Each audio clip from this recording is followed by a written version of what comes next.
Bem-vindos ao Café com Impacto. Hoje recebemos Haroldo Rodrigues. Haroldo é sócio fundador da In3 Capital, um fundo de investimento de impacto. A gente vai conversar mais sobre investimento e sobre como direcionar mais e mais e mais esse capital para os negócios de impacto. Haroldo, bem-vindo. Obrigado, Gabriela, pelo convite. Obrigado à sua audiência, à TV Otimista. E mais do que isso, é super válido, super animador, encantador, estar colocando a questão do impacto na agenda, que possa dar capilaridade, possa levar conhecimento para a audiência. Então, parabéns pela pauta, parabéns pela iniciativa e muito obrigado pelo convite. Estamos juntos, meu querido, Tá nessa joia. tarefa. Sei que ela é nossa, né? Com certeza. Isso é um desafio. Haroldo, meu caro, conta pra gente um pouquinho a tua história. Como é que você se torna um homem dos investimentos de impacto no Brasil? Poxa vida, Gabriela, essa pergunta, eu tenho que falar um pouco da minha vida, né? Eu sou filho de classe média, sou filho de pais funcionários públicos, sou cearense, nascido em Fortaleza, mas vivi da minha infância no interior do estado. Meu pai, magistrado, juiz, e eu acompanhei, junto com meus irmãos, a trajetória dele no interior do estado, mudando de cidade em cidade, ao longo da década de 70.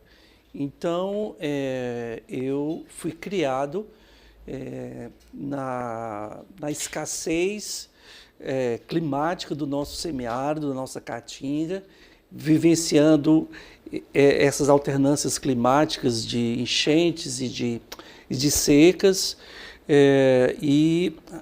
essa região e esse momento me fez bastante reflexivo sobre alguns dos grandes problemas sociais, que era a migração rural para as cidades, né, para os centros urbanos, dos flagelados, a busca de comida.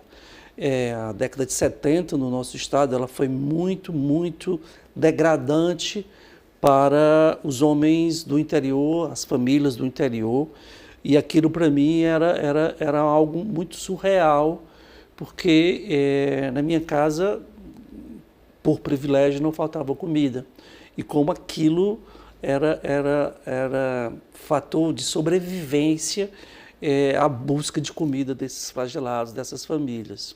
E o que me causava mais assim era ver que bastava água para que eles voltassem ao humor, à convivência com o seu semiárido. Então eu sou fruto desse ambiente, dessa ecologia, né? desse território.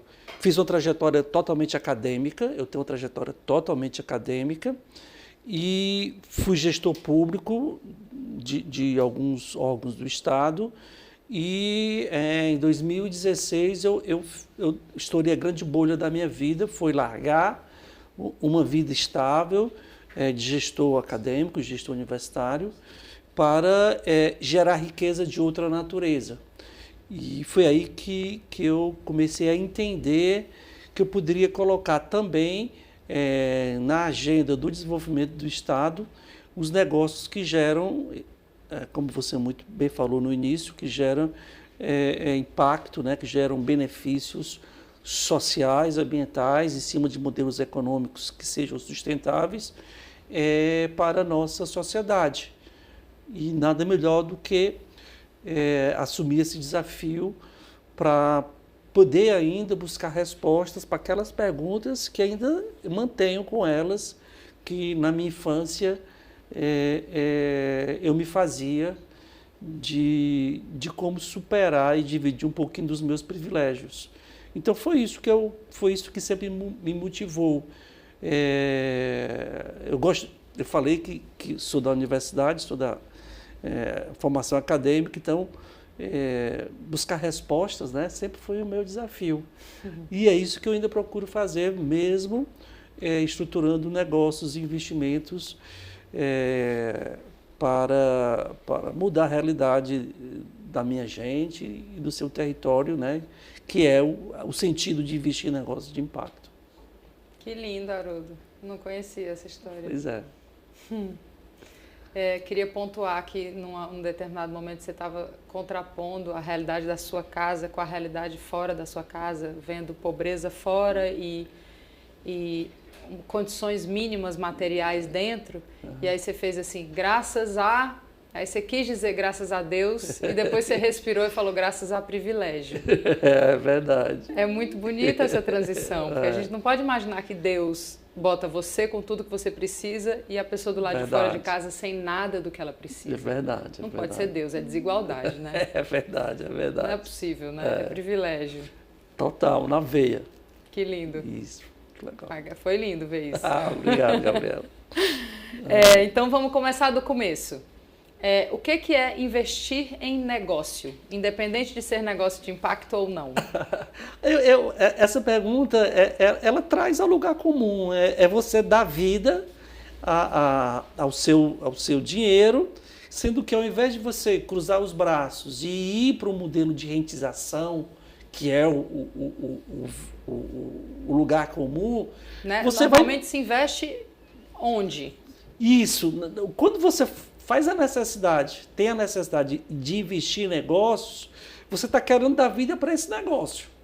Tá? Talvez o que eu já antecipo, com certeza, uma inquietação sua, é que tipo de negócio, qual é a causa que você investe, a benefício de quem aquele dinheiro está sendo investido. Tá? Então, você tem várias opções. Né? O cardápio de investimento ele é muito amplo.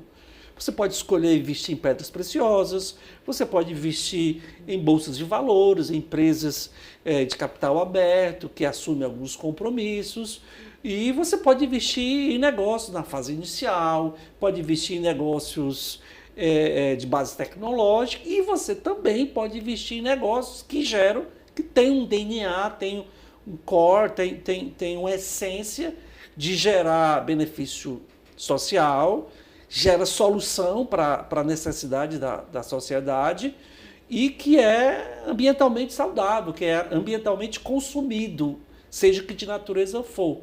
Então, essa é a premissa para definir investimentos de negócios. Talvez a questão central que eu percebo e que essa é um desafio que eu assumo, é fazer uma reflexão de que tipo de negócio você está tomando a decisão de fazer o investimento. Pois era a minha próxima pergunta. Qual é a diferença entre um negócio normal e um negócio como esses que a gente prega, que são os negócios de impacto? Pronto. Primeiro entender qual é a originação desse negócio. Esse negócio nasceu com qual finalidade? Qual é o DNA dele? Qual é a matriz que move, qual é a essência que move o negócio. Costumo dizer que os negócios de impacto, eles são didaticamente entendidos quando a gente vai entender a que necessidade ele ocupa, se as pessoas estão no centro daquele negócio. Isso é facilmente percebível. E que tipo de retorno para aquele consumidor, qual o desejo que motiva ele a consumir aquele negócio, trazendo um retorno de satisfação dele. Então, dá um exemplo, Haroldo, para a gente tornar mais acessível para quem está ouvindo. Vamos lá. Eu tenho uma necessidade de me alimentar. Eu tenho necessidade de consumir alimentos. Eu posso ir a um supermercado, ir numa gôndola ou ir na área de frutas e verduras e eu vou fazer lá minha opção sem identificar qual é a origem daquela fruta, daquele alimento, daqueles cereais e agrotóxico, tal. Agrotóxico, ou não. Agricultura familiar, agricultura monocultura, isso. Desmatamento, não desmatamento. Toda a cadeia de produção. Ou então eu vou fazer uma opção segura que aquele alimento que eu vou consumir, ele atende, tá, na sua intencionalidade a esses requisitos que causam desajuste, desarmonia, desequilíbrio entre as pessoas e o meio ambiente. Essa é uma opção de escolha. Então, quando eu iniciei e parabenizei a agenda de negócios de impacto, é porque você, consumidor, é quem define qual é a natureza do negócio que você quer consumir. A agenda de se acelerar investimentos de negócios de impacto é uma equação diretamente proporcional ao desejo das pessoas consumirem negócios, produtos, processos que geram benefícios sociais e ambientais positivos e, é claro, que geram riqueza. Como todo negócio, eu não posso deixar de esquecer que eu preciso ter retorno econômico. O que eu vou fazer com esse retorno econômico a partir desse benefício gerado? Aí é uma segunda... uma segunda pergunta. É uma segunda pergunta que a gente precisa fazer. Mas, normalmente, esses negócios eles são muito interconectados, tá entendendo? Então, talvez o desafio que o Café com Impacto tem, que as investidoras de negócios de impacto têm, que as empresas que têm esse DNA, é saber levar essa mensagem para o consumidor. A questão do impacto está muito ligado com a comunicação. Essa é uma tese que eu defendo bastante.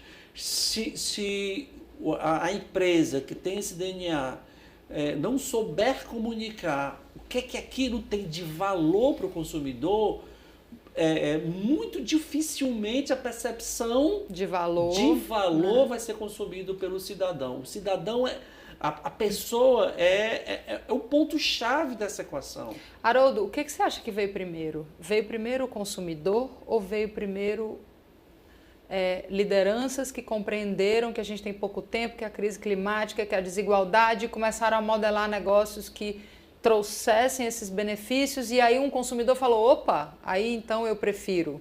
Olha, eu acho que essa é uma via de mão dupla. É uma curva conjunta, né? Isso, de conhecimento. Né? É muito difícil você pensar em negócios sem olhar para o mercado.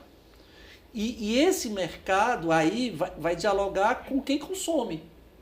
Então, eu morei na Califórnia e eu entendia muito bem que o mercado de produtos que geram impacto social positivo era extremamente diferenciado quando eu passei um tempo na Califórnia e passei um tempo no Arizona. E convivi com duas realidades completamente diferentes. Por quê? Porque a questão da oferta e da demanda. O demandante de produtos que geram benefícios para as pessoas na Califórnia é completamente diferente de quem vive no Arizona, por exemplo. E esse é um desafio que a gente precisa trazer para o Brasil, que a gente precisa trazer para o Ceará, que a gente precisa trazer para Fortaleza, porque quem consome na região rica da cidade tem um perfil completamente diferente de quem consome na periferia. Não necessariamente que essa relação de consciência seja ligada ao fator econômico, mas sim a questão da consciência e da oportunidade de fazer escolhas. Quem está na região rica tem a opção de fazer escolhas. Quem está na região periférica não tem opções. Então, aquele é um mercado onde essas lideranças, esses industriais, os empresários, precisam ter essa consciência para dar ofertar a escolha. Quem está desse lado já tem essa opção de escolha. Se não está escolhendo, está perdendo tempo. Está perdendo tempo. E até acho que esse é um processo de transição. Os negócios que não colocarem a agenda da necessidade das pessoas no centro, eles são fadados a ter uma vida útil menor do que aqueles negócios que geram valor de consumo para além da troca, da simples troca, né? Do fator econômico em si. Tem que ter um benefício que alimente de outra forma o indivíduo. A gente já volta para o segundo bloco. Passa rápido. Nossa conversa é boa, meu querido. Até logo. A gente já volta para um segundo bloco.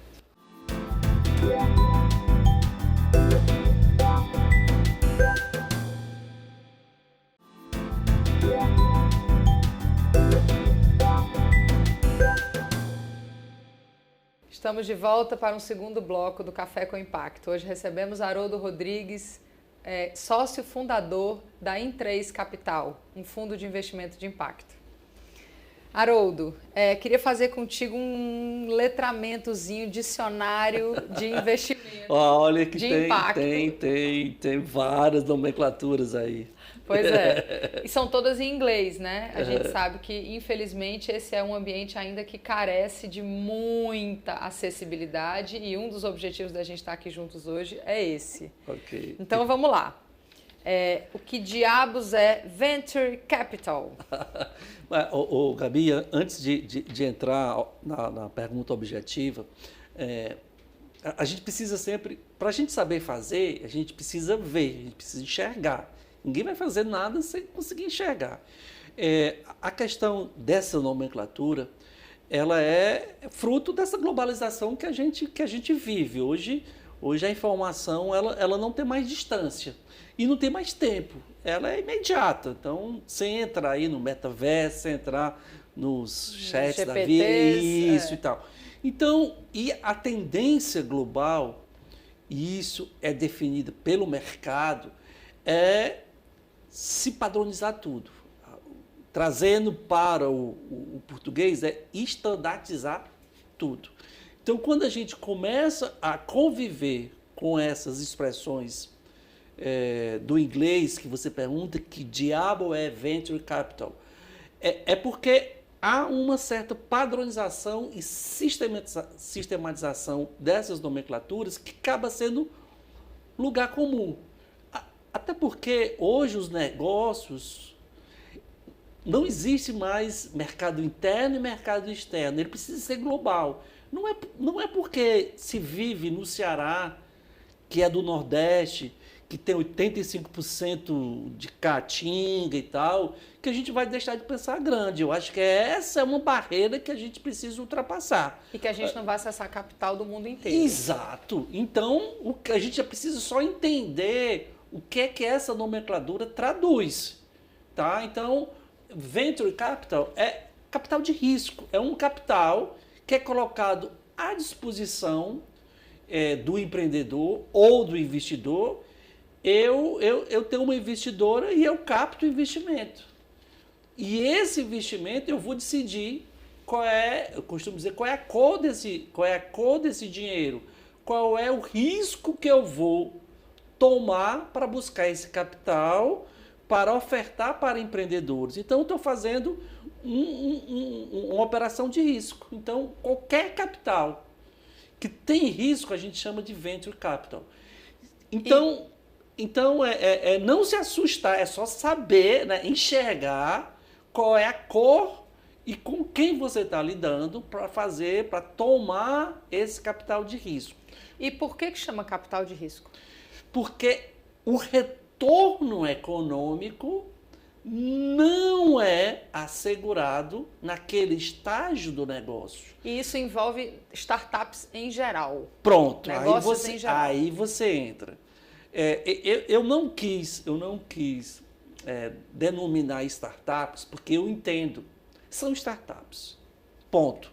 Só que o mundo hoje dos negócios é um mundo tão volátil que requer flexibilidade e mudança de rota pela necessidade do consumidor, que os negócios estão forçosamente virando startups.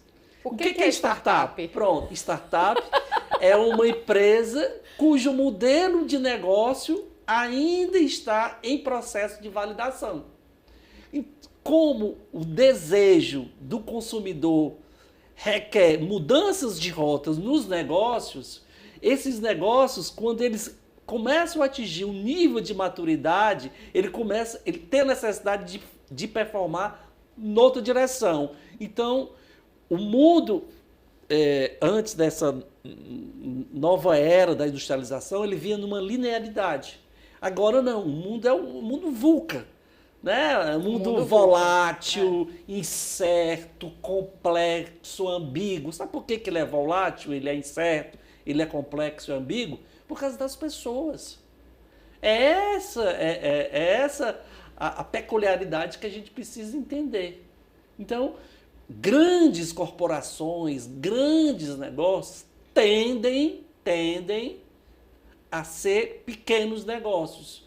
Por isso que se fala tanto em inovação aberta, colocar negócios para você prototipar, para você validar, braço de negócio, para buscar startups. Aí entra capital de risco elevadíssimo. Por quê? Porque é um modelo de negócio que não tem uma validação ainda.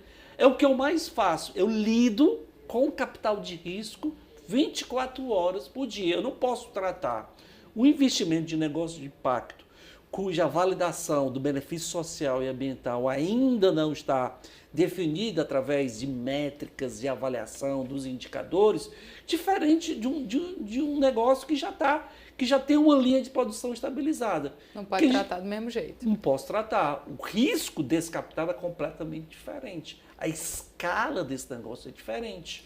E aí tem, pelo que eu vou usar um pouco da minha ignorância para trazer a ignorância de todos nós para a conversa, certo, né? Você tem dois jeitos de entrar com dinheiro no negócio. Você entra com participação societária, que você bota um dinheiro, você bota o chamado equity, né? Que era o próximo termo, que é equity. E é justamente isso, é uma participação em troca. Em troca de alguma coisa. Ou você entra com dinheiro, ou você entra com capital humano, com trabalho. Tá? Em troca de uma percentagem do negócio. Isso, uma participação acionária. O equity é uma participação societária. Acionária societária. Isso. Normalmente, o empreendedor, no início da sua jornada, né, ele recebe o investimento, que pode ser financeiro, ou não financeiro, que é o que eu chamo de smart money, que é uma outra palavra, que é um capital inteligente, que é rede, que é conexão, que às vezes mentoria, consultoria. Pronto. Né? E tal. E como ele não tem um capital para devolver esse recurso, o investidor entra com uma participação societária no negócio. Normalmente, no início da jornada, esse investidor investe, aí entra capital anjo, capital semente, que é o seed money, ele investe até 350, 500 mil reais com uma participação acionária nesse negócio, nessa startup, entre 10% a 15%. Então, essa é a primeira rodada. Esse é o regramento inicial. Você saiu de uma ideia, prototipou, e aí você vai validar o seu protótipo. E aí você precisa de um capital, que é um capital de risco, que é uma venture, numa escala ainda pequenininha, cujo investidor ele é o anjo. O que é o anjo? O anjo é aquele primeiro capital, dinheiro familiar.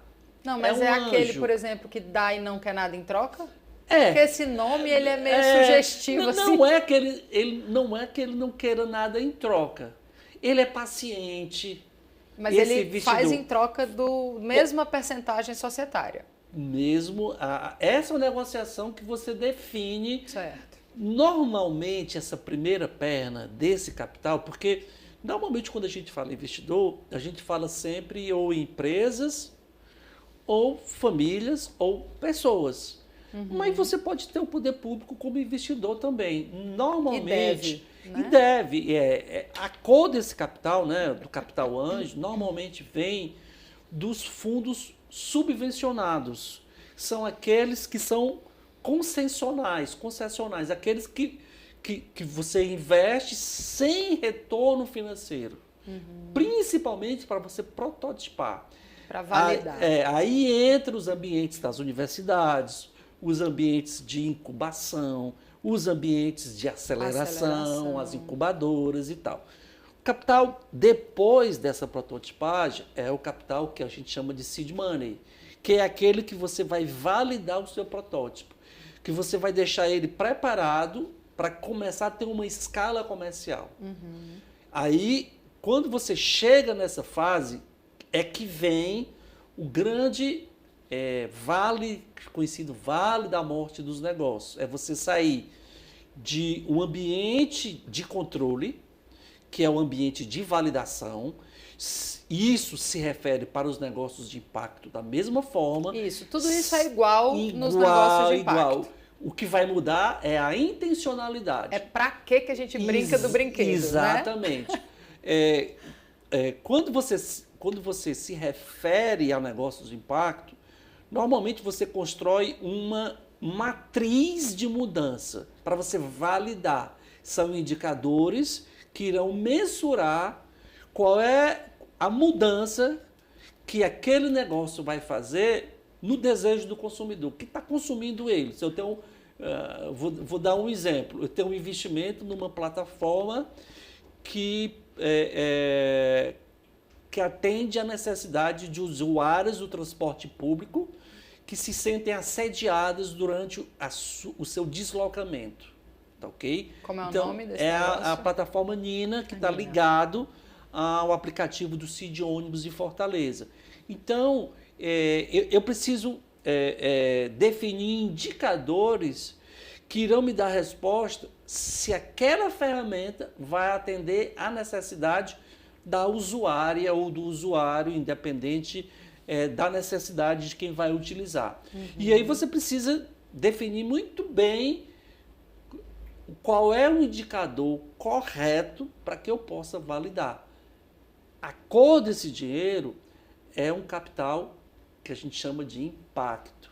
É um capital que vai validar. Normalmente, quem faz investimento de impacto, ele trabalha muito com um ticket médio, o ticket, né? Ticket, uma faixa é outra palavra. De investimento. O ticket é o tanto do dinheiro que o investidor entrega na mão do empreendedor. Isso. Ticket vai médio. Até R$500 mil. Por quê? Porque independente se é de impacto ou não, a escala comercial tem uma outra cor do dinheiro. Sim. No negócio de impacto, o investidor vai olhar os indicadores desse benefício para o consumidor. Então, nos negócios convencionais, as unidades de medida são retorno financeiro simples. E nos negócios de impacto são retorno financeiro e retorno de impacto social ou ambiental, dependendo da natureza do seu produto, do seu negócio. Isso. Bom, o que é Venture Philanthropy? Uma boa pergunta. Venture, risco, filantropia. É uma filantropia de risco. Há um estigma, e aí eu me sinto sujeito desse estigma também. Eu comecei contando a minha história, que eu convivi na década de 70 no interior do Ceará, e o que eu mais vi foi o assistencialismo. Então, quando havia aquela migração, onde os flagelados invadiam a famosa Cobal, Companhia Brasileira de Alimentos, que era o armazém, o supermercado da cidade, normalmente aquilo vinha com a ação do Estado ou do município de intervenção, de assistencialismo. Esse assistencialismo gerou uma falsa percepção de que filantropia e doação é assistencialismo, tá? Que é a troca do recurso pelo recurso, sem se preocupar em gerar mudanças, sem se preocupar em gerar transformação social. Aquela história do eu vou dar o peixe ou eu vou dar a vara e ensinar a pescar. Mais ou menos isso, essa é. Então, a filantropia de risco, ela traz embutido no risco do investidor a necessidade do tomador desse recurso dar resposta para aquele investimento, tá? Da resposta financeira. Financeira, exatamente. De retorno. Se aquele retorno financeiro for escalável, aí o doador, o filântropo, pode ou não ter participação acionária.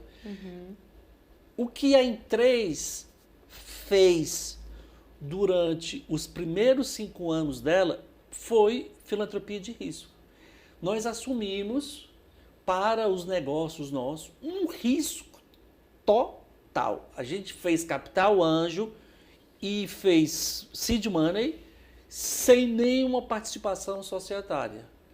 Ou seja, é compreender que tem negócios em determinados contextos que precisam de dinheiros dados. Isso, mas esse dado não significa dinheiro rasgado. Dinheiro, ele é um dinheiro que é gerido, monitorado, medido, mensurado, acompanhado, cujo objetivo é ter retorno financeiro. Isso é uma coisa que é inerente ao negócio. Vou fazer uma crítica aqui às ONGs. As ONGs têm uma percepção histórica de captação de recursos na lógica da subvenção. Então, o protocolo de prestação de contas pela prestação de contas gera uma certa inanição nas ONGs. Tanto que há uma necessidade recorrente de ter mais captação, porque senão a ONG falece.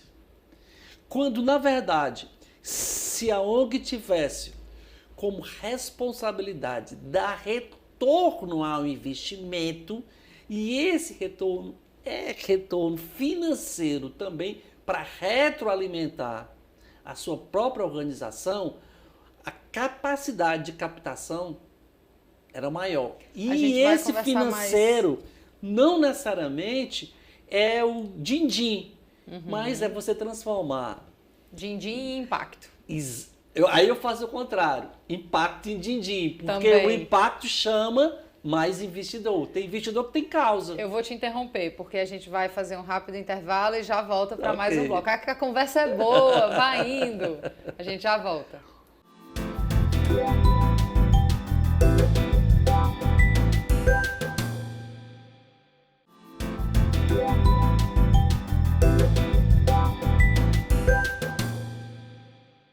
Estamos de volta com o terceiro e último bloco do Café com Impacto de hoje, recebendo com alegria Haroldo Rodrigues para conversar sobre investimento de impacto.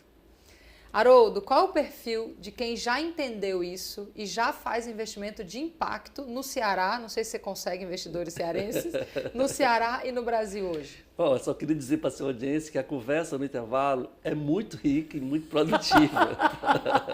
Então fica registrado aí que eu vou pedir para a Gabriela gravar o intervalo para transformar no programa, porque é super rico. A gente estava discutindo aqui sobre Blended Finance. Mas depois a gente fala sobre o que é isso, tá? A gente faz um programa só com isso, né, Haroldo? Mas vamos lá. Normalmente, o perfil do investidor, ele ou faz parte...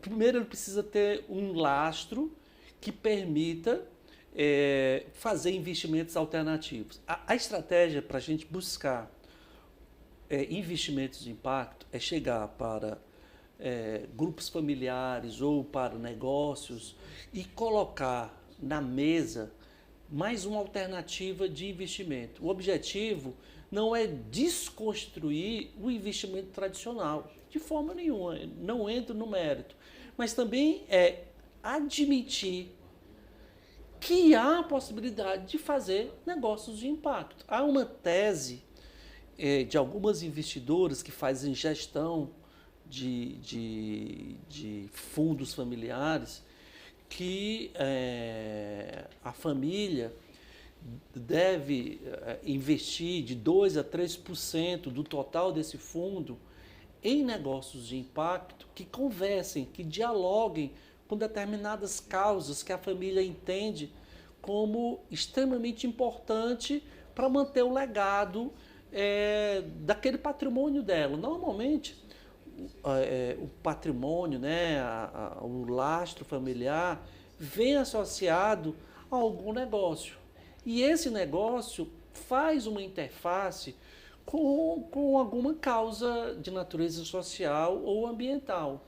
Então, a estratégia de colocar o investimento em negócios de impacto é dialogar com a reputação da família, com a reputação do negócio da família, ou então essa nova geração também, sabe, o Gabriela? Os herdeiros, né? Eles têm essa sensibilidade mais à flor da pele, porque a primeira perna já foi ultrapassada, a primeira perna já foi. A questão dos negócios de impacto são muito motivados pelo crescimento exponencial do desequilíbrio ambiental do mundo, e alguns deles responsáveis por uma economia desenfreada, com uma tecnologia de emissão de CO2 exorbitante e que a gente precisa dar um freio de arrumação. Em paralelo a isso, a gente vê o problema do desarranjo, do desequilíbrio, da assimetria social.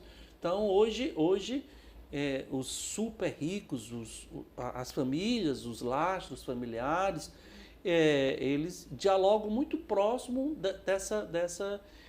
dessa camada mais pobre, de periferia. Por quê? Porque a distância quase que não existe mais. Antes você tinha os apartheid sociais, os muros sociais. Agora não. Agora o acesso da periferia para a zona rica, ela é muito rápida. Há um atrito, um contato muito próximo. E essa geração já sente isso. Tá entendendo? Então, Haroldo, eu queria fazer uma pergunta um pouco provocadora, porque a gente tem fora do Brasil um contexto assim, a BlackRock é o maior fundo de investimento do mundo, já direcionou 100% do seu capital para negócios que promovam benefícios ambientais, sustentabilidade, enfim, uma carteira assim. Então o famoso ISD, né? O tal do ISD, as políticas ambientais, sociais e de governança. Essa conversa de chegar nas famílias brasileiras falando, olha, não precisa parar de fazer o investimento que você está fazendo, vamos migrar aqui 3%, 5%. Não é porque o investidor brasileiro ainda não tem a compreensão dessa discussão? Porque me parece que fora daqui isso já é uma realidade que está todo mundo guinando 100% de carteira de investimento. Eu estou falando dos fundos familiares. Dos fundos empresariais, isso já é mandatório.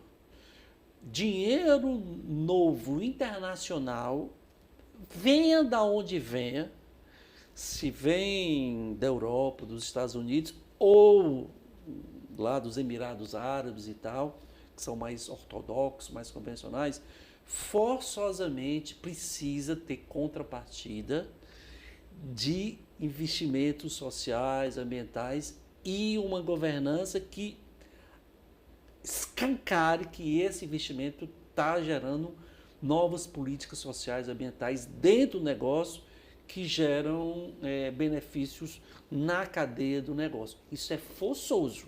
Tá? Talvez esses grupos familiares vão ter uma sensibilidade mais aguçada pelo DNA de recursos que chega para a empresa, porque são os recursos empresariais são diferentes dos recursos familiares. Né? Embora a maioria das riquezas familiares advenha de negócios. Não, isso é. Né? Aliás, a grande maioria, é verdade. E de negócios que, ao longo da história, são responsáveis pelas grandes emissões. Verdade. São responsáveis pelas grandes construções de desigualdade. Você toca num ponto que eu acredito muito nisso, que a gente está passando por um processo de transição. E está rápido? Eu acho que poderia estar mais rápido. Eu também. A gente precisa acelerar. Mas sabe que eu tenho uma tese. Em 2015, lá na Califórnia, eu fiz um curso na Universidade da Singularidade. E lá eu compreendi o quanto é democrático, o quanto é acessível, o quanto é desmaterializante, o quanto é desmonetizante a tecnologia digital. Eu acredito muito na tecnologia digital. Mesmo com todos os dados nas mãos de quem está... Olha, o indivíduo que tem um smartphone na mão, o smartphone não vai responder pela cor dos dedos daquela pessoa, da condição socioeconômica. Ele te leva... Eu acabei de dizer que o acesso entre os super ricos E quem vive na periferia, essa distância não existe mais. Sabe por que ela não existe mais? Por causa da tecnologia, por causa do digital. Quem tem acesso a essa tecnologia vai para o mesmo lugar, de quem está aqui na zona rica da cidade. Queria muito acreditar Tá, nisso. eu acredito. Eu acredito. Muito acreditar nisso. E acredito tanto que a minha tese de investimento dentro da Em3 é investir em negócios de impacto que tem o digital inserido. Não, Tá, eu não tenho dúvida que o digital traz aí uma transformação. Eu vou te dizer, porque acelera. O digital, esse compasso de espera, ele é e vai ser acelerado pelo digital, pode ter certeza. A gente tem essa problemática colocada pela quarta revolução industrial, né? O que fazemos deste digital?